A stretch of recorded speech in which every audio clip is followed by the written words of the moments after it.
Hare Krishna.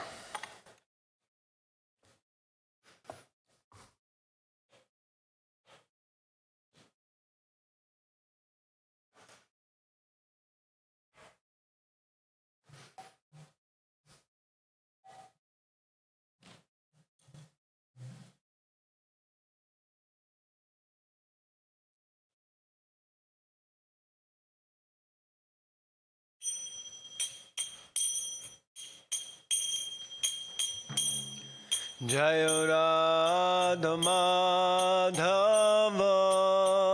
Kunja Bihari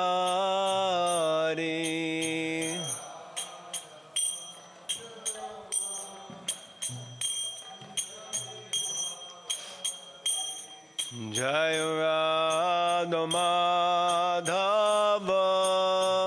Kunja Bihari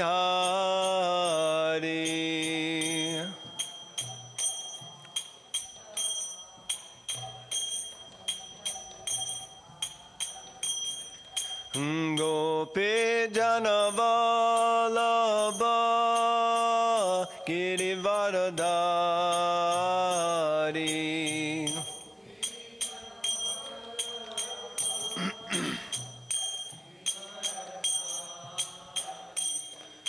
Gopī-gaṇera Girivardhari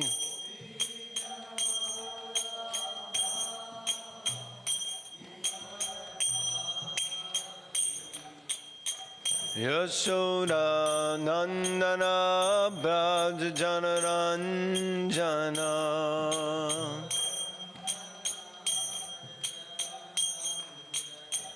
Yashoda Nandana Braja Janaranjana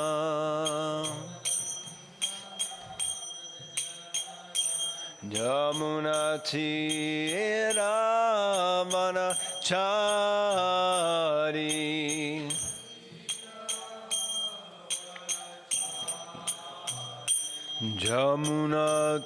Yamunatira Manachari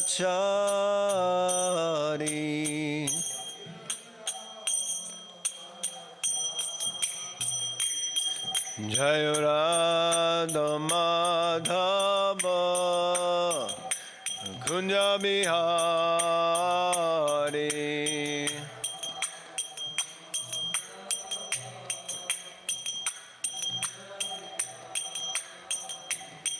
Jai Radha Madhava Kunja Bihari Radha Madhava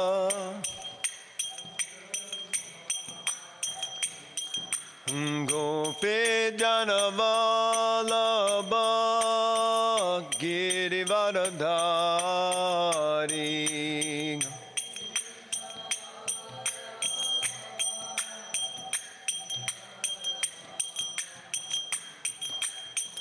Gopī-gaṇera Girivardhari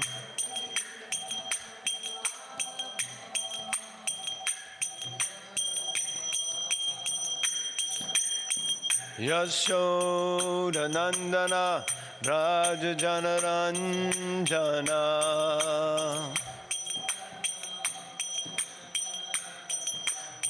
Yashoda Nandana Braja Janaranjana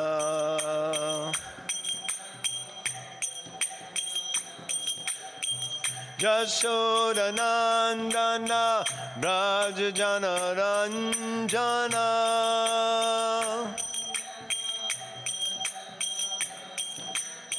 Yashoda Nandana Braja Janaranjana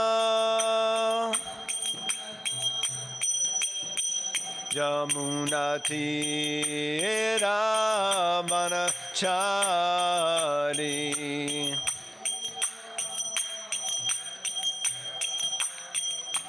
Yamunatira Manachari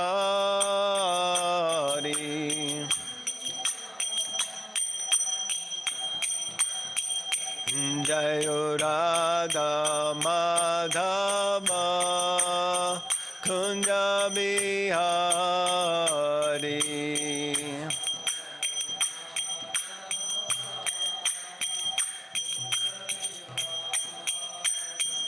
Jayo Radha Madhava Kunja Bihari.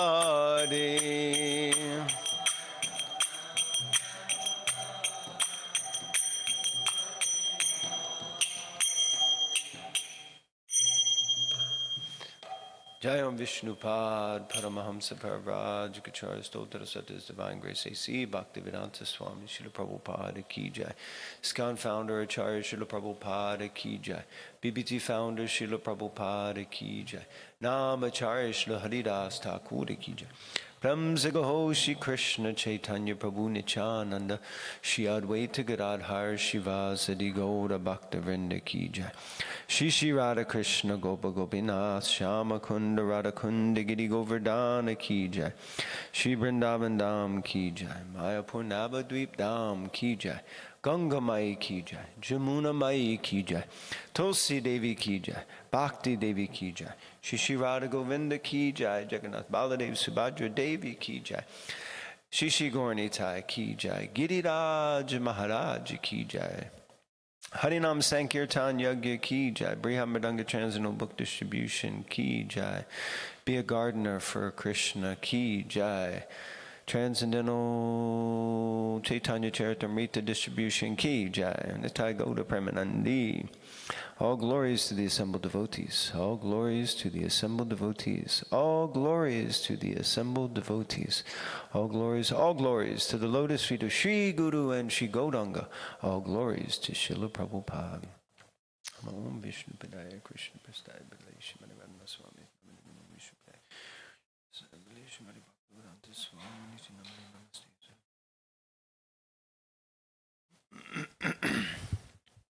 Hare Krishna.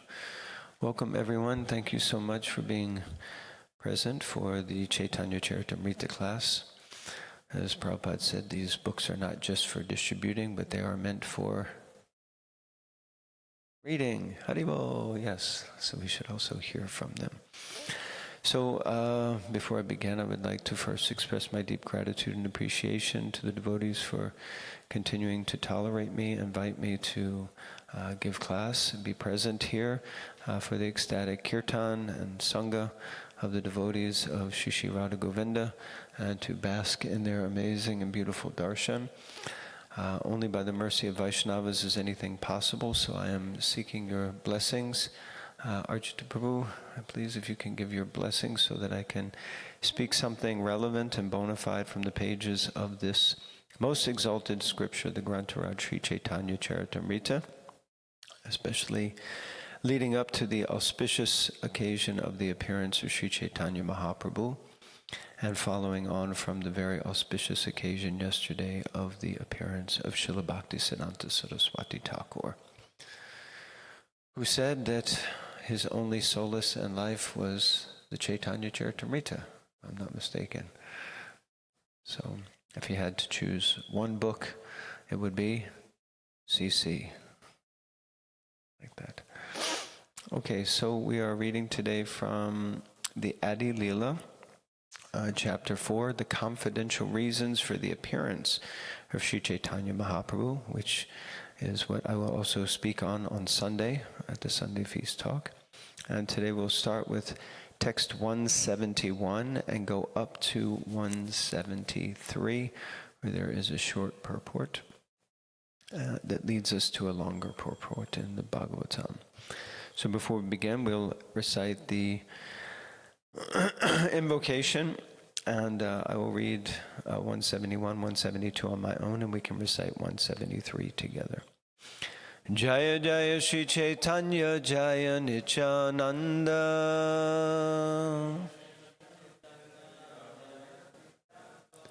Jaya Jaya Shri Chaitanya Jaya Nityananda.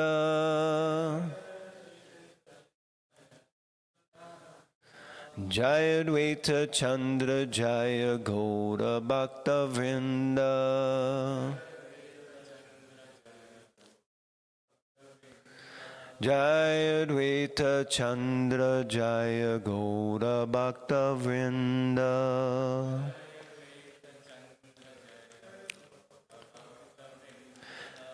Jaya Jaya Shri Chaitanya Jaya Nityananda.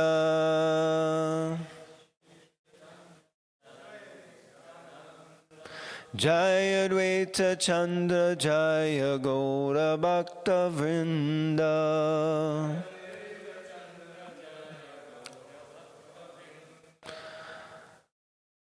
So text 171.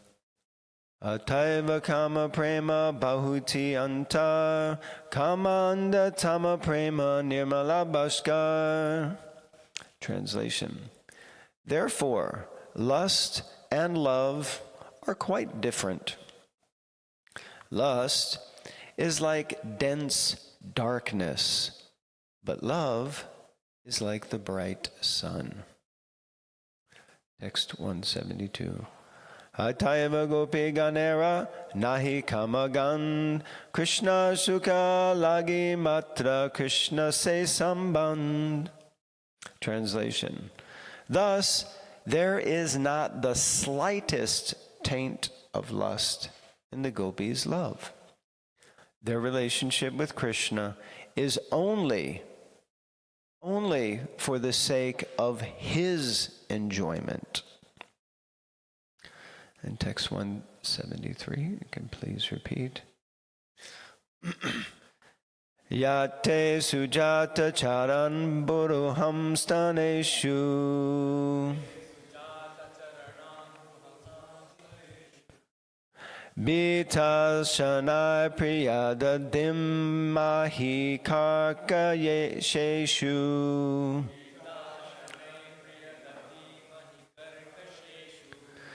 Taina tavim matasitan vyatate nakim swit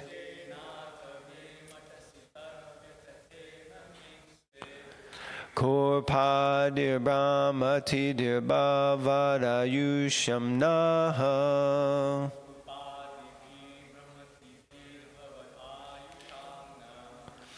Yate sujata charamburuhum Yate sujata charanamburuhum staneshu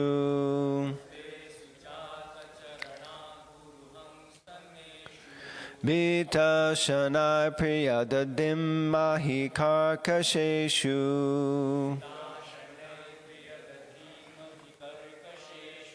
Tena tavim matasitan vyatate nakim swit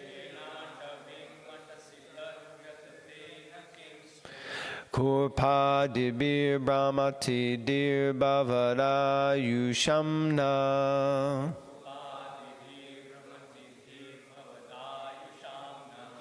Yate sujata charamburuham staneshu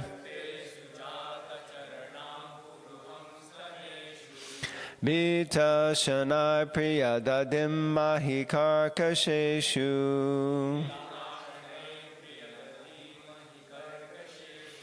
Tena tvavim matasitan vyatate nakim shvit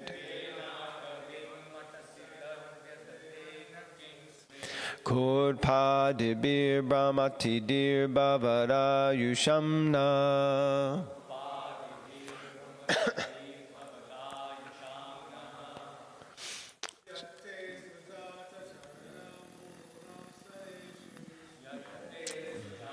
Charanam buruham staneshu Tashanai priyadadi mahi parkasheshu Tena tavim matasitan vyatate nakim swit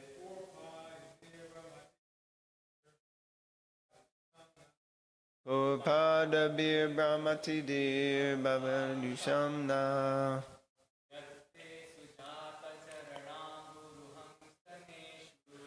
Yate sujata charanam buruham staneshu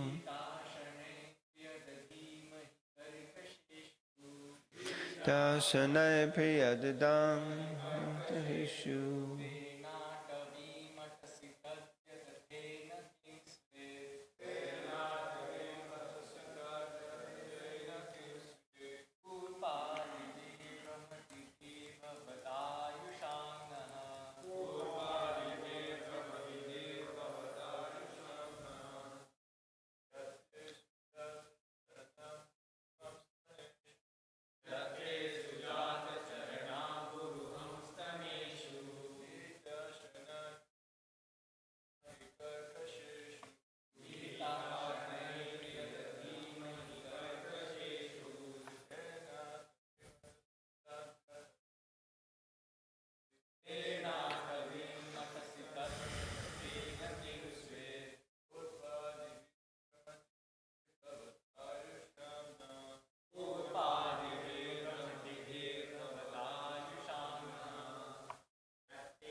Sujata charanam buruham staneshu.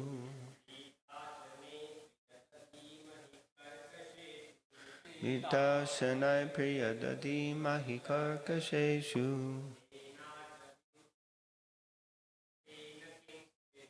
Tena tabim matasitad vyatatena kim swit.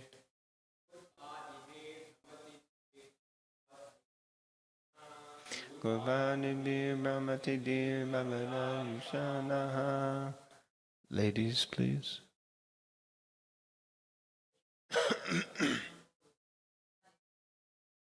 Te sujata charanam buruham yaneshu.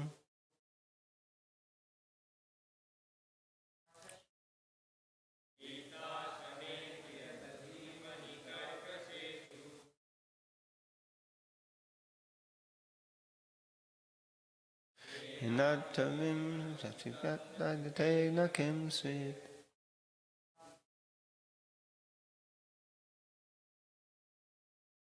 Gopānibhir brahmatidir bhavara yushanaha.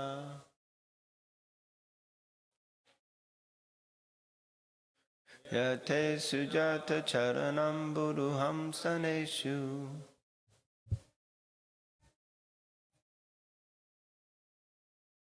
Vitashanai priyadadai mahalakasheshu.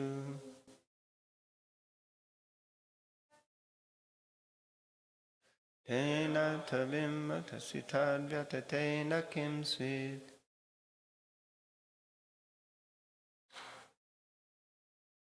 Namnibhiramitidir bhavara yusamnaha. Word for word translation. It's like my heart.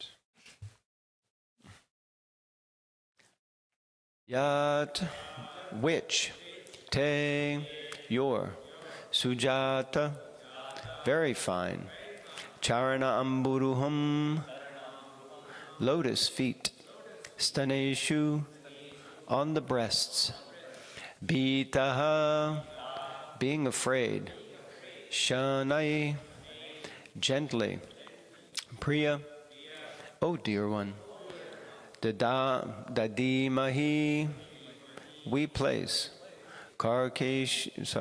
karkasheshu, rough, tena, with them, atavim, the path, atasi, you roam, tat, they, vyatate, are distressed, na, not, kim swit, we wonder, korpa adibihi, by small stones and so on, brahmati, flutters, dihi, the mind, bhavat ayusham, of those of whom your lordship is the very life. Naha, of us. Translation and purport by His Divine Grace, A.C. Bhaktivedanta Swami Prabhupada. Srila Prabhupada ki jai. Oh, dearly beloved, Your lotus feet are so soft that we place them gently on our breasts, fearing that your feet will be hurt. Our life rests only in you.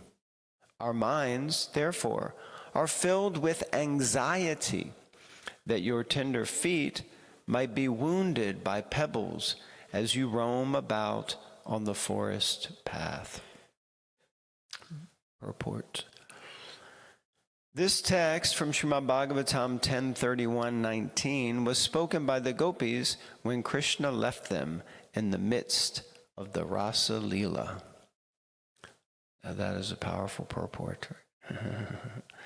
So I don't know if you can do it on your screen, but if you can go to that purport, and you'll see that it's the same translation. And the purport is, this is a translation from Srila Prabhupada's English rendering of Chaitanya Charitamrita Adi Leela 4:173. And thus, the cycle is broken, or completed, you could say. Thus end the Bhaktivedanta purports of the humble servants of His Divine Grace to the 10th canto, 31st chapter of the Bhagavatam, entitled The Gopis' Song of Separation. Okay, so we can go back. Okay, so we'll try to discuss something on this extremely important, deep, and sometimes esoteric topic.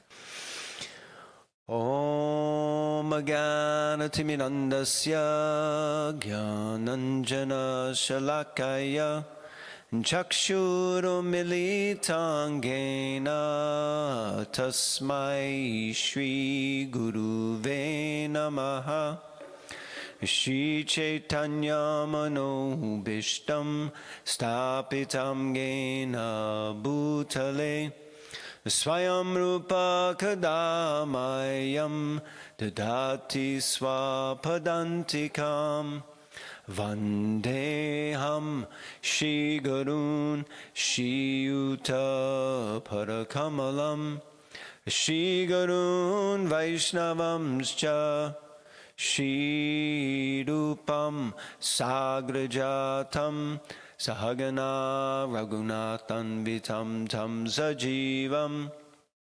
Sadvaitam Savadutam Parijana Sahitam Krishna Chaitanya Devam Shri Radha Krishna Padan Sahagana Lalita Shri Vishakan Vitamscha He Krishna Karuna Sindhu Dinabandhu Jagatpate Gopisha Gopika Kanta Radha Kanta Namostute Tapta Kanchana Gaurange Radhe Vrindavanishwari Vrishabhanu Sute Devi Pranamami Hari Priye Vancha Kalpatarubhyascha Kripa Sindhubhyevacha Patitanam Pavanebhyo Vaishnavebhyo Namo Namaha Shri Krishna Chaitanya Prabhu Nityananda Shri Advaita Gadadhara Shiva Zadi Gaura Bhakta Vrinda Hare Krishna Krishna Krishna Hare Hare Hare Rama Rama Rama Hare Hare. Jai Srila Prabhupada Ki Jai. Okay, so excuse me, let's go back to the first verse, 171, which says, therefore lust and love are quite different. Lust is like dense darkness, but love is like the bright sun. So this this statement really goes deep, and what is being clarified here, and on one level, is This principle of lust and love helping us to get a distinction between these two, because the nature of the conditioned mind, the conditioned soul and living entity in the material world, that means me, I don't know about any of you, but it definitely means me, has a strong tendency to identify things more from a material perspective than from a spiritual perspective. Unfortunately, the default seems to go to material, or the default seems to go to my own personal enjoyment before anybody else's. Me first, everyone else second. I, me, and my mentality and consciousness. And this, in one sense, is the root cause of this principle of lust, which is being described here in Chaitanya Charitamrita by Srila Krishnadas Kaviraj Goswami as being like dense darkness. This is very dark matter, which hangs on us, weighs on us, weighs us down, and causes us to be very distracted by things like television. So this lust, and I'm sure none of you have ever experienced lust whatsoever, never felt a strong desire to enjoy or exploit something or someone in the material world for our own pleasure. All of you being pure devotees of the Lord are just like, what is this? Lust. What is an attraction for the material energy? I am only attracted to the lotus feet of Krishna. And I see everything in relation to Krishna. Everything that I do, everything that I want. And the heart isn't pierced by the pen needle pricks, or the pen pricks, as Prabhupada said, that in the material world, no matter how much advancement is made, there's always some pin prick. There's always some niggling thing. And what is that thing for most people? It is lust. As Arjuna asks in the Gita, what is it, Krishna, that makes me act in a way that is so unbecoming, that makes me act in a way that is completely against everything that I know? Even though I know better, I still do it. What is it, Krishna, that causes that? Anyone here has ever wondered why they do things that they know they don't want to do, they shouldn't do, and they swore that they would never do again? Anyone here has ever said this famous phrase, I am never going to do that again? Please share with me. Okay. At least 1,000 times I've asked that question around the world. Everywhere, everyone raises their hand. Now the next question, who did it again? Okay. Wow. Some people didn't raise their hand. That's very rare, because usually everybody raises their hand and says, I did it again. And for most of us, this is the principle. And why do we decide we're not going to do something? Because we realize that it's detrimental. It's not something that's going to generally benefit me. As devotees, we decide we don't want to do something again because it's going to drive a wedge between our relationship with Krishna. We have to accept that which is favorable and reject that which is unfavorable. And so therefore we tried to say, I'm not going to do these things that are unfavorable. And Arjuna asked this question, such a pertinent question, asked 5,000 plus years ago. We may think, what use is a conversation 5,000 years ago to the struggles that I have in the material world today? They didn't even have mobile phones. They didn't even have the internet. They didn't have computers. They didn't have digital downloads. They didn't have all of these things. They didn't have cars, traffic jams, so many problems that I face today. But all problems are stemming from one ultimate cause, and Krishna's answer is kāma-esha, krodha-esha. It is simply lust. And later he explains that it is the all-devouring, sinful enemy of this world. This word sin we were discussing the other day with some devotees who were newcomers, who were expressing their concern around the word sin, having grown up in an environment where sinners, if you're a sinner, you're going to hell, and so it's such a heavy term for some people, and Prabhupada says it so many times. And in Sanskrit, the word for sin is pāp. So it may be described a little differently, but actually I heard and have understood and seen in different places that this term sin originally comes from an old English archery term. Archery, like, and what it means is that when you're shooting an arrow, what are you trying to do usually? Hit the target, and specifically, usually there's a big target, right? And it has several concentric circles, and there's usually a bullseye, and we're trying to hit the bullseye. We're trying to hit the mark and be specifically on the mark. And it's described that if you would fire the arrow and you would miss the mark, it would be called a sin. So what does that term mean, sin? In one sense, it means that you're just off the mark, that you just missed the point. You've missed the goal. You missed the target. Madhavendra Puri ki jai. Haribol. So if we miss the mark and we're off, it isn't necessarily like, in one sense you could say, the end of the world. It just means we need to, and a lot of times if you ever see a movie, I've never seen a sniper, but I've seen movies with snipers where they, and someone says, and then they turn something and they move something and they adjust it, and then they take the next shot.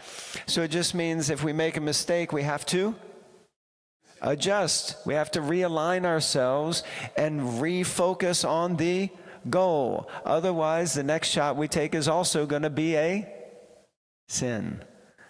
And that's the propensity, that we just keep sinning because we don't actually realign ourselves with the goal. We don't bring our consciousness back to what is the point. And the point is that we have to be focused on Krishna. And lust, it's described as the first covering, because when we come into the material world, we're covered by, what is the first covering, false ego. And false ego is driven by avidya, ignorance. So it's like if you go to a puppet show, I don't know when you were a kid if you went to little puppet shows or you put on puppet shows for kids or something. But it's like if you have the pure soul coming into the material world and gets covered over. Hi, here I am. Ta-da. I'm the jiva in the material world. Covered by ignorance, forgetfulness of my original position. Of course, we know all these things. But that avidya immediately drives lust, because the nature of the soul is anandamayo bhyasat, that I want to experience pleasure. As we said, I think last time I was here, our goal is sense gratification, right? Yes or no? Yes. But whose sense gratification? Krishna's. Our goal is also to bring pleasure to the senses of Krishna.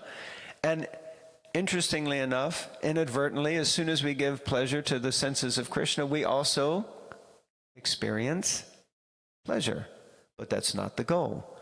But devotional service is susukham kartam avyayam. It is meant to be joyfully performed, not miserably performed. Anyone here has ever performed devotional service miserably? Be honest, raise your hand. Okay. Maybe some of you are sitting here miserably tolerating the talk, like, oh God, when will he finish so we can have breakfast prasad? Will he finish on time this time? Some of you may be thinking even. So like that, this lust, this tendency, strong tendency to want to enjoy something or someone in this material world for our own personal benefit. This is lust. It's not just a strong attraction to another person for the purpose of sense gratification, but it is the desire to enjoy and or exploit something or someone in this material world for our own pleasure. And this is dense and it's dark. We think we're living in enjoying, like actually it's glorified these days.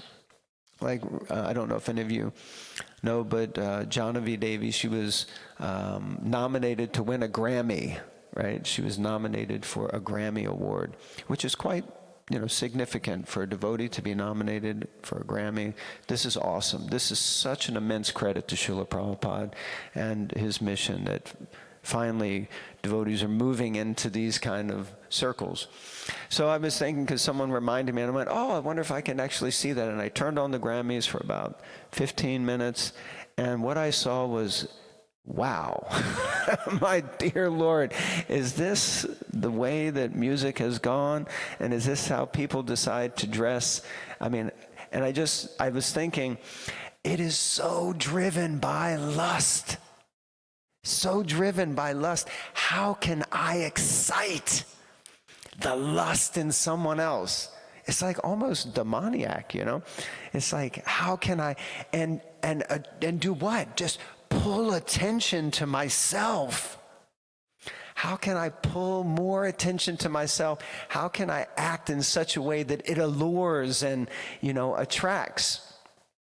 And it's just like this, as Prabhupada said, the whole material world is simply going on by this sex desire.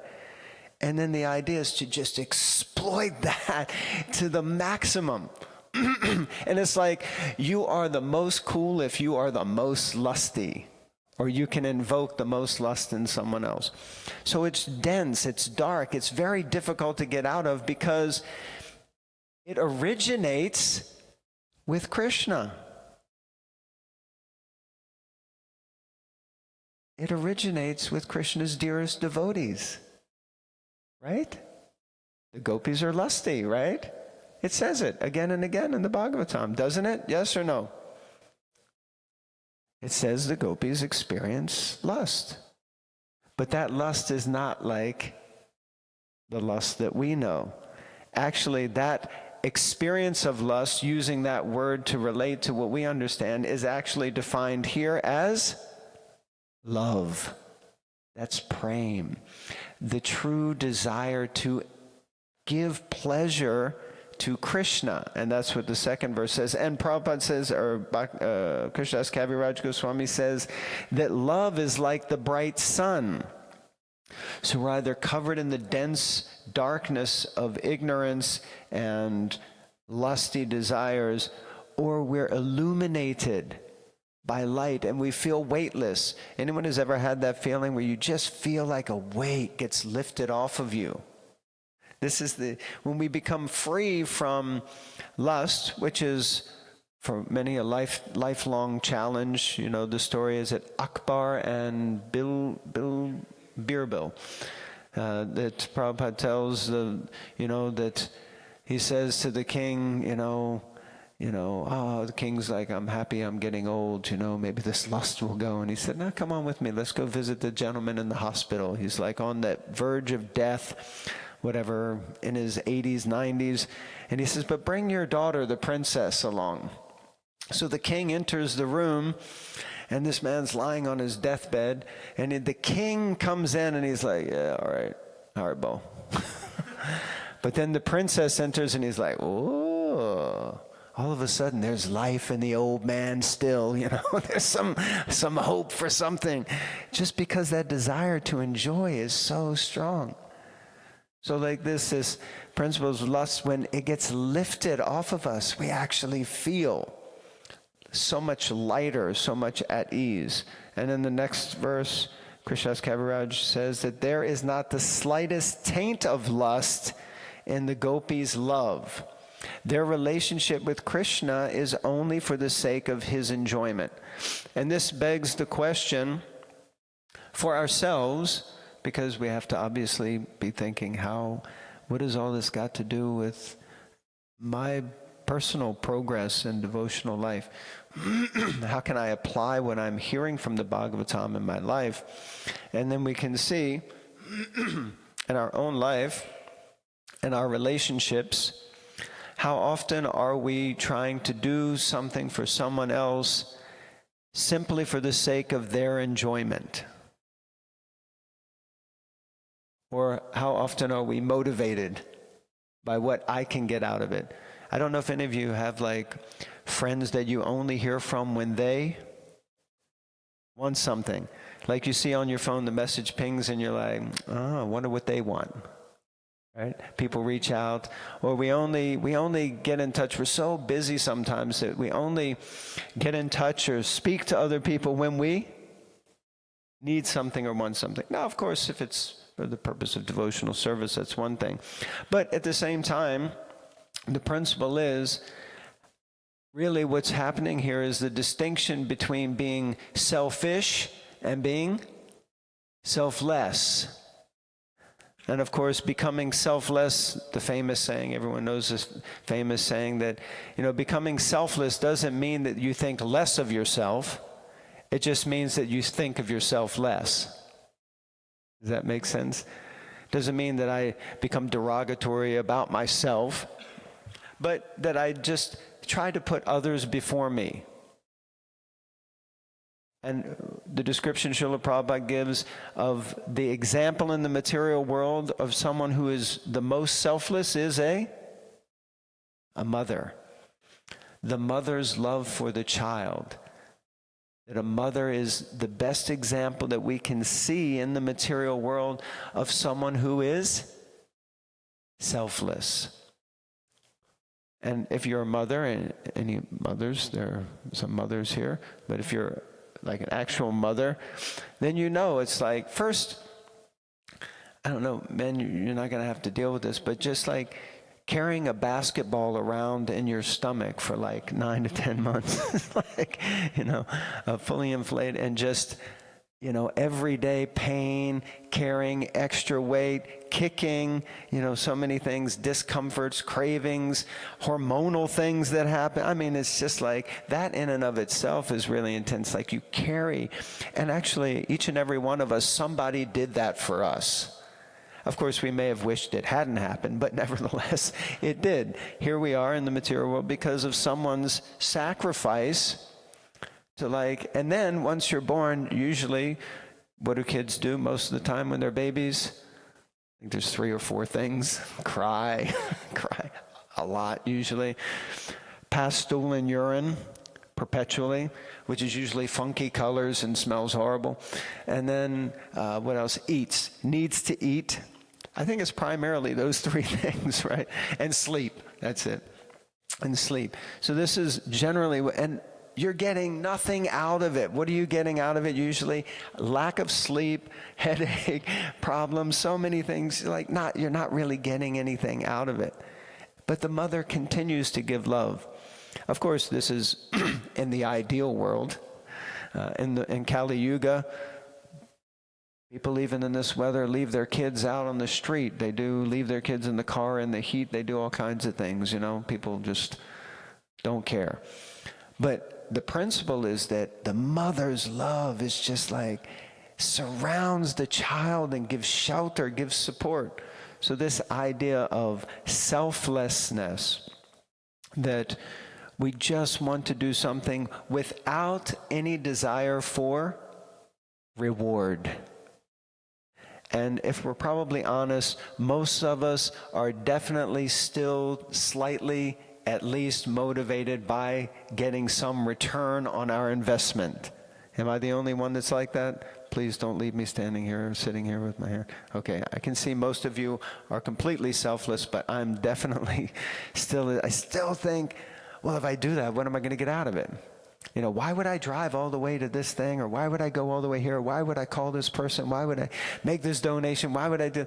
What, everyone knows this term, WIFM. It's a famous radio station. You know that radio station? What is it? WIFM. What's it? What's in it for me? Yes, it's not an actual radio station. But it's broadcasting in our hearts all the time. It's the What's in it for me program, right? People need to know, what is in this for me? Anyone who's into marketing, the first thing they tell you is before you market, you have to try to understand what is in it for them. You already know what's in it for you. You want to get them to buy your product. You want to get some money, some publicity, but what's in it for others? How will others be benefited? Because most people don't move unless they have some strong motivation. So what's the motivation of devotees? To please Krishna. So that's what wakes us up every morning. Yes, everyone wakes up in the morning 2 minutes before their alarm clock like this. Krishna, I want to please you today. Yeah, anyone's in that space? I know all of you are, but you won't raise your hand because you're too humble. But yeah, it's like there's motivational speakers. I remember years ago seeing this, and he's like, "Today is going to be a great day." It's like motivating oneself. And in Krishna consciousness, sometimes as I peel my face off of the pillow, like, I'm like, Krishna, please help me, Can I just please be enthusiastic today? It's like, if we could just think, like when we're waking up, before the alarm goes off, we're so enthusiastic. Like today, Krishna, like while you're brushing your teeth, today, Krishna, I am going to chant the holy names with enthusiasm. Like I am going to call out like a child calls out for its mother, right? It's just like, hey, snicka, snicka, ram, ram, ram, Krishna. So selfless versus selfish. And being motivated by what? Pleasing Krishna. And for some of us, for me, definitely, as hard as I try, I'm still perpetually riddled by this what's in it for me consciousness. I still default somehow to I, me, and mine. What is in it for me? What am I going to get out of it?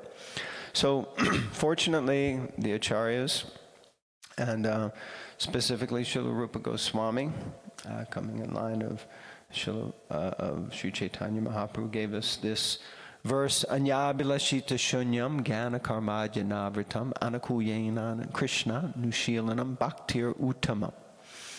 Describing what is Uttama Bhakti. What is the mood of the gopīs? What is the topmost understanding of devotional service? Because there can be service, then there can be devotional service, then there can be pure devotional service. So there can be many different levels of service. Pretty much anyone can do service, right? We go out chanting on the street. If someone does a little jiggle like that while they're walking by the Harinam party, did they do service?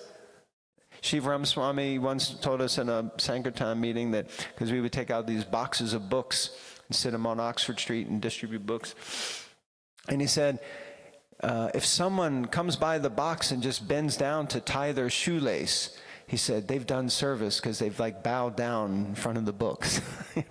So sometimes just people saying hello to a devotee, that's like service. But it's probably not necessarily devotional service, right?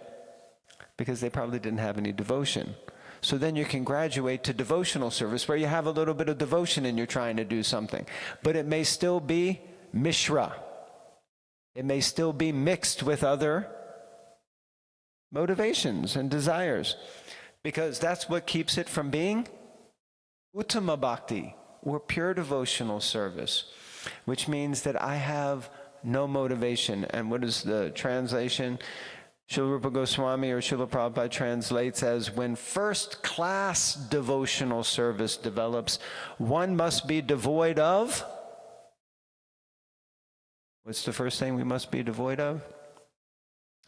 All material desires. Whew. I'm out of here. Check out. What else? Knowledge obtained by monistic philosophy, Gyan, and karma, fruitive action, which means doing things specifically so I get a reward. So coming to the platform of pure devotional service. And then a devotee must constantly serve Krishna favorably. Favorably means we're doing service favorably. Not like, why do I got to wash these stinking pots today? Right? Why do I got to do this? Or like we often say, I have to do something, right? Oh, I have to chant my round. I have to chant my Gayatri. I have to go on book distribution. I have to do on Harinam. I have to. You don't have to do anything. Except what do they say? Die and pay taxes or something like that. So I don't have to do anything. We should develop the desire that we want to do it. This is more favorable. Have to is duty. Want to is like a favorable desire. Like, I want to chant my rounds today. I want to wash the pots for Krishna. One senior devotee was describing how, like, when we clean the floor of Krishna's temple hall, it's like we shouldn't just clean Krishna's floor, clean the temple. We should clean the temple room floor. How should we wash let me wash the pots. No, let me wash Krishna's pots. Who in the spiritual world gets to wash Krishna's pots? Only the most exalted devotees get to handle Krishna's paraphernalia directly. How blessed am I that I get to clean this hardcore, baked-on, burnt thing in the cookbook. You know, what mercy the cook left for me today, right? This is favorable devotional service, not like beep, beep. That's not exactly favorable devotional service, which I'm sure none of you do, but I definitely am guilty of. And we have to do it, serve Krishna favorably. How? As Krishna desires. As Krishna desires. So this is like a huge verse to unpack, but it really gives the essence of what is pure devotional service and what is the distinction between lust and love. Because lust is the opposite of all of these things. Means that I'm not devoid of material desires. I'm just filled with materialistic knowledge. I'm performing actions so that I get something. Yes, does this sound like someone who's riddled with lust? And constantly, I'm not serving Krishna, so certainly it's not favorable. And I don't really care what Krishna wants because it's all about what I want. So, how to come to the point where actually we conquer over lust, and as Prabhupada explains it, and Bhakti Tirtha Maharaj also very wonderfully in his Spiritual Warrior books describes the transformation of lust to love. That it's not like you're going to wake up necessarily one day and it will just be gone. Like, woohoo! Wow, it's not here anymore. I'm so happy. Finally, I must have chanted that one good name that just ridded me of everything, you know. But it's going to be a perpetual transformation, a dialogue within ourselves, within our consciousness, to shift the mentality which is unfortunately default in the conditioned living entity to one which is actually the not the default, but the natural or the original consciousness, as Prabhupada says. It's the original consciousness, which is that I am the eternal servant of Krishna, and that is what brings the most pleasure. Just pleasing Krishna. Anyway, so there's quite a bit more, but we are out of time. And no, I'm right on time, so I'll finish here. Thank you very much. Grantaraj Sri Chaitanya Charitamrita Ki Jai. And now if anyone has any questions, that's on you. I finished on time. Archita Prabhu. Thank you for your good example of enthusiasm for the service that you're doing, which is what really carries one forward in Krishna consciousness. Utsaha. So yeah, your enthusiastic presentation of philosophy really, first of all, it keeps us awake. And we actually learn a lot hearing from you. I would like to give, though, another example of enthusiasm in devotional service. Many of you may know my godbrother Prithu, or maybe not. But maybe you know his son, Madi Brinkman. He's famous for his recordings. Kirtan. Anyway, so he told a story. I wasn't there. This happened in Germany. So there was the Sankirtan van. They were out, on going around, driving around Germany to serving excursion. Books. It was this kind of year, time of year, winter, ice, snow. So they come down a hill, and somewhere or other the driver made a mistake, and they went over an embankment, and the van rolled and rolled and rolled and ended upside down. So all the drivers that were going by, they stopped and they came running down to see. By the time they got to the bottom, the devotees, including Prithu, they were crawling out of the van. So then the devotees looked at each other, they saw the crowd. What do we do when we see a crowd? They got the books out. And they distributed books to these people who were like in awe that they first of all survived. Just rolled down the hill, man. And then just one other thing, you told the story of Birbal.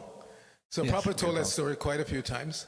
And the first point he made, because if you tell it the way Prabhupada told it, the point gets driven home more. Okay. So first point he made was that the emperors at the time, or the rulers, most of them are Muslim, but they employed Hindu ministers. Why? Because they didn't trust their own fellow Muslims. Even their own sons. We know famous examples of the son, they would kill or imprison the father so they could take over. They couldn't wait to inherit the position.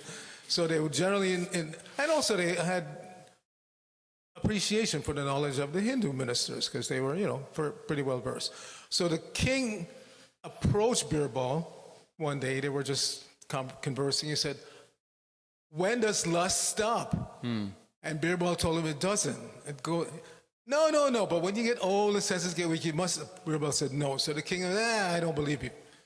So then some time passed, and that's when Birbal came and said, "Follow me and bring your young daughter with you." And the king trusted him enough to not even ask why. Birbal said, "Come, bring your daughter." So he followed him.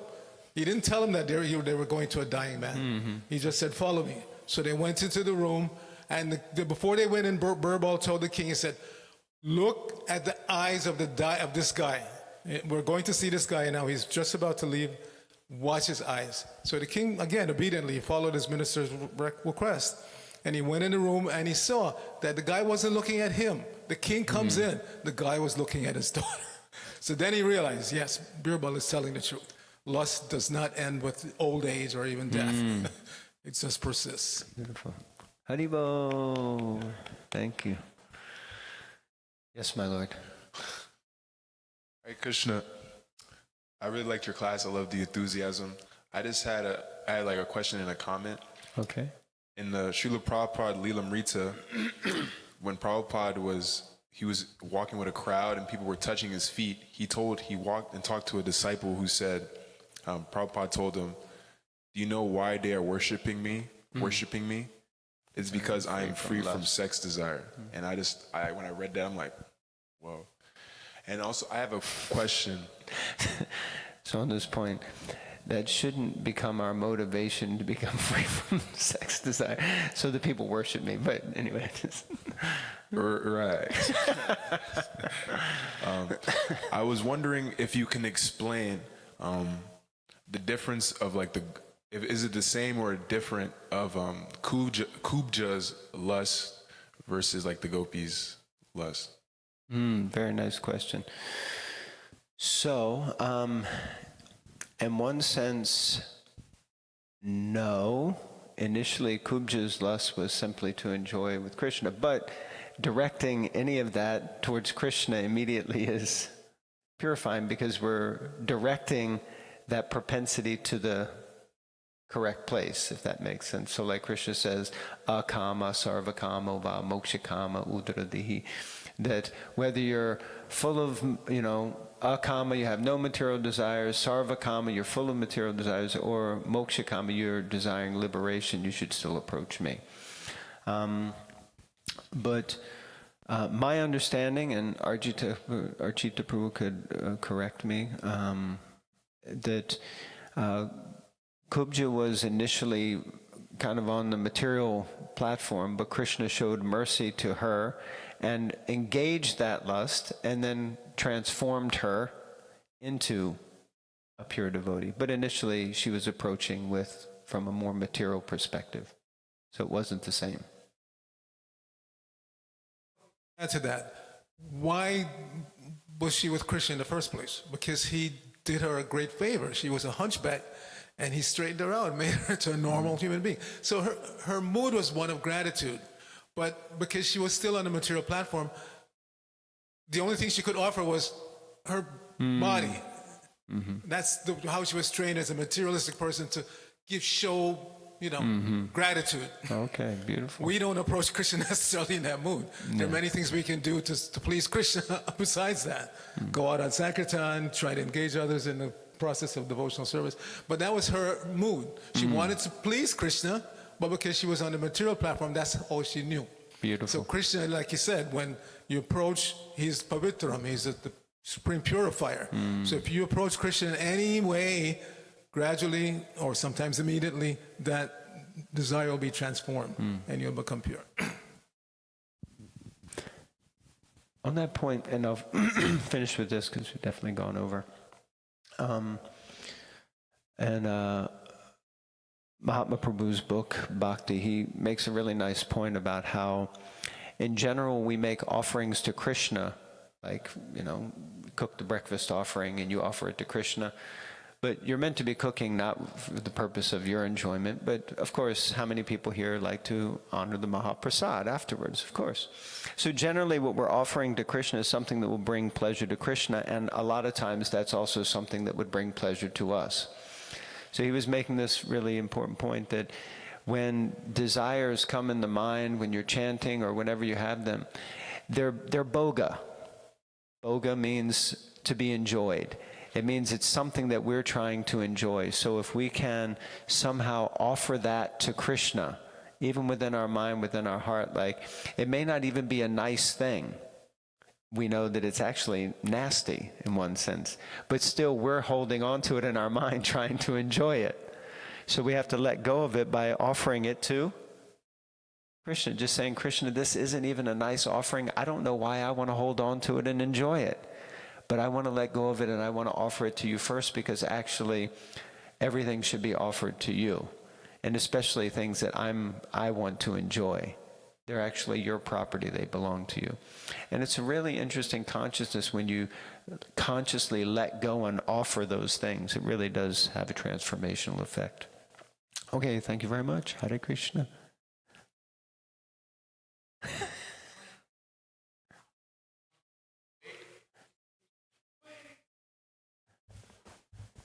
You mentioned the two different attitudes towards work or service.